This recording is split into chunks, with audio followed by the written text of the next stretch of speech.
سلام عزیز دلم. الان وقت خوابه، وقت آروم شدن، وقت سفر به دنیای قشنگ رویاها. پس بیا با هم چشمامونو ببندیم، نفس عمیق بکش، هوا رو آروم بیار توی شکمت و آروم فوت کن بیرون. یک بار دیگه آروم نفس بکش، هوا رو وارد بدنت کن و آروم فوت کن بیرون. آفرین عزیزم، کارت عالی بود. حالا تصور کن که روی یه ابر نرم و سفید دراز کشیدی.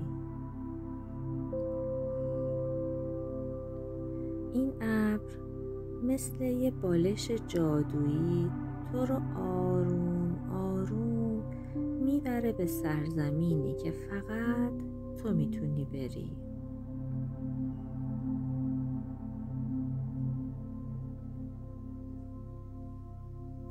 اونجا پر از درختای شکلاتیه، پر از پرنده هایی که لالایی میخونن،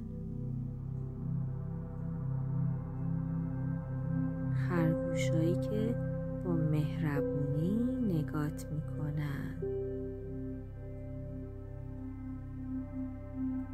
تو سبک شدی، سبکتر از یه پر سفید.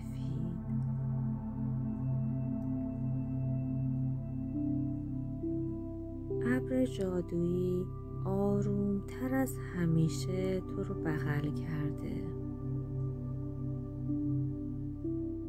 بدنت آروم شده، پاهات آرومن، دستات آرومن،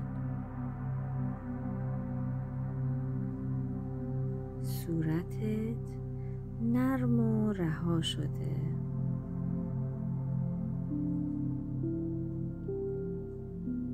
تو الان تو دنیای امن و قشنگ خودتی. همه چی خوبه، همه چی آرومه. صدای باد ملایم مثل لالایی تو رو آروم میکنه.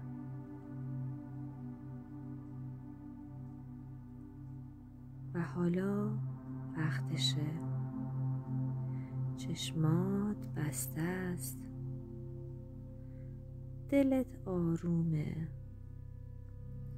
و کم کم مثل یه پرنده کوچولو آروم میخوابی. ممنونم که با هم آروم شدیم. شبت بخیر فرشته کوچیک من. خوابای رنگی و قشنگ ببینی.